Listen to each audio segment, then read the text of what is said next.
peeps, welcome back. We are now getting into the second subtopic of this unit, which is on emotion. So you've probably been expecting this. We all know that this is a big part of psychology, so let's go ahead and jump right in. So first, let's talk about what emotion is. What do we mean when we say emotion? Well, it's not as easy to define as you would think. Emotion involves a lot of things. It involves things like our physiological state. So our heart beating faster or our eyes welling up with tears. It involves expressive behaviors, so yelling, crying, shouting, smiling. And it also involves an experience within our minds, our conscious experience, our cognitions. So emotion is actually pretty complex. So let's use an example. Let's say that you are a parent in Walmart with your child and you are looking for a certain brand of something that you couldn't find, and suddenly you turn around and your child is gone. So you are going to have an emotional reaction to this event, most likely. So what would this look like if we're looking at these different aspects of emotion? Well, first off, let's look at physiological arousal. Your heart rate might increase. You might start sweating because you're nervous or upset, right? You might start exhibiting expressive behaviors like crying, or your facial expression might change. You have the furrowed brow because you're concerned, or you look sad or scared. You might even stomp around. Maybe you're like, not again, Susie, right? Quit hiding in the clothing racks. So you're going to express yourself through these behaviors, and then your conscious experience might show things like fear, anger, joy, or you might have certain cognitions or thoughts like, was she kidnapped? Where is she? Did someone take her? So all of these things wrap up into what we call emotion. The physiological, the expressive behaviors, and then the cognitions and thoughts. Okay, so before we get into the different theories on emotion, so there are several major theories of emotion in psychology. They very often come up on the AP test, and they can be a little confusing. So before we even get into it, I want to get a couple of things straight. First of all, every theory that we are going to learn about today uses the same terminology to discuss emotions. So you will hear phrases like physiological arousal, right, which we just looked at, and cognitive labeling. So cognitive labeling is what you in your mind are labeling the experience as. What am I feeling right now? So these concepts will be presented in different orders depending on the theory. So that's what really is going to help you differentiate between the theories, is what order do we see these terms popping up. So let me, one more time, because it doesn't hurt, rehash what these terms are. So when we say physiological arousal, we're talking about involuntary responses in the autonomic nervous system. Remember, that's the part of your nervous system that activates when you're in fight or flight mode. All right, and then cognitive labeling, we're talking about our conscious awareness of an emotion or of our physical arousal. So that's our thinking. So first, there's the very basic level of looking at emotion, which is called the common sense theory of emotion. So this suggests that our conscious awareness of an emotion leads to a response. So in this case, the cognitive label comes first and then is followed by the physiological arousal. So for instance, I was scared, so my heart started racing. So the experience of labeling something as fear and then experiencing a physiological response to the fear. Now we get into a little bit more complicated theories. So we have the James-Lange theory, which comes from William James and Carl Lange, and this flips that around. So they suggest that you feel an arousal, a physiological reaction, before the emotion is labeled in your mind. So in other words, our body will change itself, it will react physically to something, and then our mind catches up and realizes what we're feeling. So for instance, I start sweating, my heart starts beating faster, and my mind then realizes, oh, I'm nervous. So physiological arousal occurs first and is followed by a cognitive label in this case. So going back to the fear example, I was afraid because my heart was racing. So my heart racing triggered my mind to realize that I was scared and not the other way around. Okay, so here's a mnemonic you can use to remember this theory. So this is going to contrast with another theory in just a minute. It will make a little bit more sense when we get there, but keep this in mind. So if the arousal comes before the label, physiological arousal comes before the label in this theory of emotion, then you can think of the name of this theory as James-Lange. J comes before L in the alphabet, so they go in a certain order. They're not right next to each other. There's one that comes first and then is followed by the other. Now let's contrast that with Canonbard theory. Canonbard comes from Walter Cannon and Philip Bard, and it opposes James-Lange theory. So they looked at James-Lange theory and they said, well, how could this be true if similar physiological changes can correspond with drastically different emotional states? Take, for example, an increased heart rate could mean fear, but it could also mean excitement, right? So they were like, nah, that's not good enough. So Cannon and Bard believed that arousal and emotion occur simultaneously at the same time. So in other words, they would write this out with this little double arrow in the middle. They occur at the same time. So arousal and labeling happen simultaneously. So then, in contrast with our little mnemonic that we had earlier, you can think of this mnemonic for Canonbard theory. So in this case, the physiological response and the cognitive label happen simultaneously. They are connected directly, just like the letters C and B, Canonbard, just like C and B are connected in the alphabet. They are adjacent to one another. Okay, now let's talk about an added level here. So we're going to kick it up a notch, and this next theory is called TwoFactor Theory, or it's also called schachter-singer after Stanley Schachter and Jerome Singer.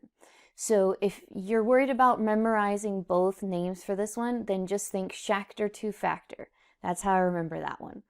All right, so in Schachter two-factor theory, physiological arousal does not lead to the cognitive label. They looked at that and said, no, the arousal doesn't lead to the label. There's got to be a step in the middle.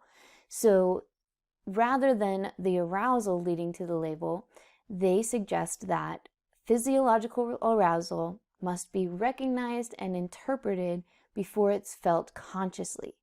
So it's this interpretation that then leads to a conscious labeling of the emotion. For example, wow, that's a big bear. Oh, my heart is beating out of my chest. I must be scared. So you have the physiological arousal of your heart beating out of your chest, then the interpretation of why that's happening. There's a big bear coming at me. And so then the cognitive label of what emotion am I feeling? It's fear. I'm scared. So let me add to this a little bit. So when we talk about Schachter two-factor theory, this is how I think of this. Okay, in this theory, remember, physiological arousal does not lead to the cognitive label. There's a step in between. And that step looks like this. A person feels the arousal, then they appraise the situation. So they take into account what's happening to figure out why their body is changing. And then they respond based on that appraisal. So it's not the heart rate increasing that makes you think you must be scared, but it's that your heart rate increased and there's a bear coming at you. So I like to think of this as the little kids that when they fall, they just face plant. You know, we've already talked about this before. What do? They look at mom and they look to see how mom reacts. And if mom stays calm and smiles and just goes, whoopsie, then 9 times out of 10, the child will just continue playing like nothing happened.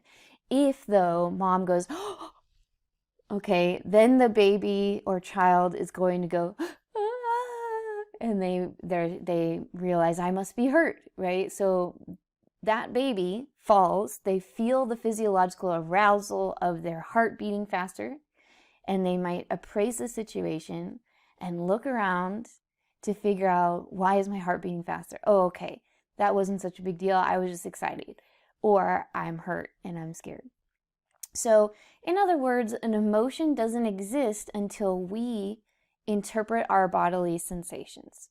So it's not automatic. We have to interpret it first, and then the emotion is created from that interpretation. Okay, so let's take one example and look how at these three major theories. So we talked about common sense, that's just very basic, but these other three theories. So let's say that, let's name this lady Julie. Okay, Julie's in the car on the highway and she sees another car coming towards her, an oncoming car. So the car is coming into her lane and it's coming right at her. So this is her perception of a stimulus. Okay, nothing's happened yet, no emotion quite yet. Okay, then we would say if this were James-Lange theory, then she would feel physiological arousal, her heart would start pounding, and then she would feel the emotion of fear. Right? So remember, one thing leads to the other. So the pounding heart leads to the fear. Then if we look at Canonbard would take the situation and they would say, remember, C and B are directly connected. They happen at the same time. So Canonbard would say Julie's heart is pounding and she's feeling fear simultaneously. Right? And then Schachter TwoFactor Theory would throw in an extra step, right? It's not that this arousal is going to lead directly to an emotion. There needs to be appraisal of the situation. So Julie's going to feel her heart start pounding, and then she's going to think about why that is and think, I'm scared because this other car is coming at me, and then she will have the fear emotion. She will experience fear. So here's where you probably already are feeling a little confused because James-Lange and Schachter TwoFactor are sort of difficult to differentiate. Okay, so let's talk about these two for a second. James-Lange theory proposes that each emotion has a different pattern of arousal. So anger has one pattern of arousal. Love and romantic feelings have their own pattern of arousal. Excitement, anger, they all have their own unique pattern of physiological experiences. Whereas Schachter TwoFactor argues that our arousal, the physiological response that we experience, is basically the same in every emotion. And the only way to differentiate between them is through our cognitive appraisal, through the way that we appraise and interpret where that's coming from. What is the source of this experience I'm having, this physiological change in my body? So James-Lange doesn't look at the source. James-Lange just goes, okay, because I'm feeling this way, I'm having this emotion. Whereas Schachter TwoFactor says, well, I'm feeling this way. It could be a couple different emotions. So why am I feeling this way? Well, let me look at the situation and find the source. Okay, there's the source. So now I'm feeling nerves. Okay, now we're going to try some practice here. So don't worry, I'm going to give you a few examples. Okay, so we're going to look at a couple of different scenarios. I'll read you the scenario and then I want you to decide which theory we are hearing about. Okay, first, Kenny is walking down a dark alley late at night. He hears footsteps behind him and starts to tremble. His heart beats faster and his breathing deepens. He notices these physiological changes and interprets them as his body preparing for a fearful situation. Then he experiences fear. Okay, so is this James-Lange theory, Canonbard theory, or Schachter TwoFactor theory? Pause the video and come up with your answer. All right, so let's see what the correct answer is. This one is James-Lange theory. Now you might have already had a little trouble with this one and picked TwoFactor, and I wouldn't blame you. It does say he interprets his physiological changes as his body preparing for a fearful situation. And that's not a bad reason to pick Schachter TwoFactor. So this one is very confusing. So the answer is James-Lange though, because you notice that he's not interpreting based off of the source of his sensations, of his physiological response. So he's not identifying a source, he's not talking about a source of the fear. So that's what would make it Schachter TwoFactor. Remember that the key is it's got to have a reference to a source, and the person has to be thinking consciously about that source. So in this case, he interprets his physiological response as fear. So it's the physiological response and then the cognitive label. All right, let's look at scenario 2. Number 2, Erica is driving home from work. While on the highway, she sees a deer run out in front of her car. Her heart rate increases as she becomes scared for her life. Seeing the deer made her heart beat faster and made her feel afraid. All right, pause the video and tell me which of these 3 theories you think it is. Okay, let's see which one is correct.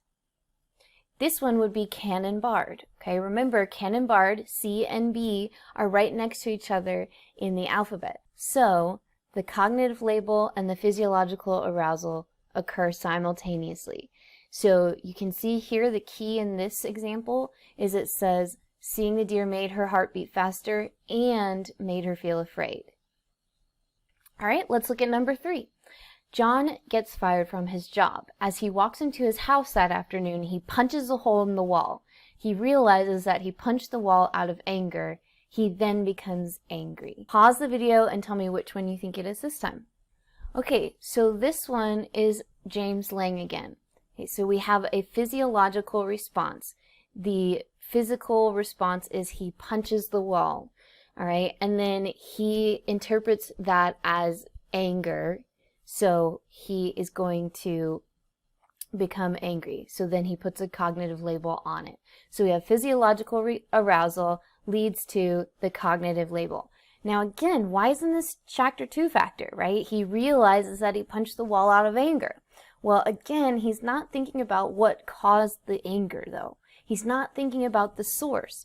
So even though he realizes that his physical response is due to anger, he's still not thinking back to what caused the anger. So he's not interpreting the emotion based on a source. He's interpreting it based on the physiological arousal. All right, let's do another one. Number 4, Rachel is at Starbucks studying for AP Psych. She turns and sees a stranger sitting 2 tables behind her. Her heart starts beating faster.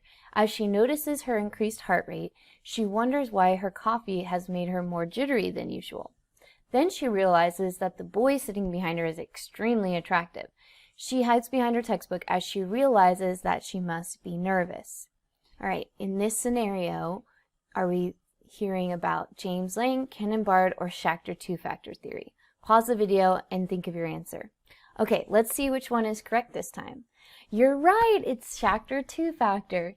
So this finally we get a Schachter two-factor example. Let me point out the source here, okay? Because remember the key word is where's the source. So we see the physiological arousal of the heart rate increasing, and then Rachel is thinking about why is my heart beating faster? And at first she thinks, you know, is it the coffee? Or, well, maybe it's that cute guy I saw that so she has 2 options there, right? She could attribute her heart beating faster to the caffeine in the coffee or to nerves because she saw someone that was attractive and now she's all jittery. She chooses the option of crushing on this random stranger and then decides to be nervous and not maybe anxious or energized from her coffee. So this is Schachter two-factor. Don't worry if you're still struggling with this, we are going to do some more practice together, so you will have more opportunities to practice identifying these different theories of emotion. So that's all I have for you guys today. Have a good one. Bye!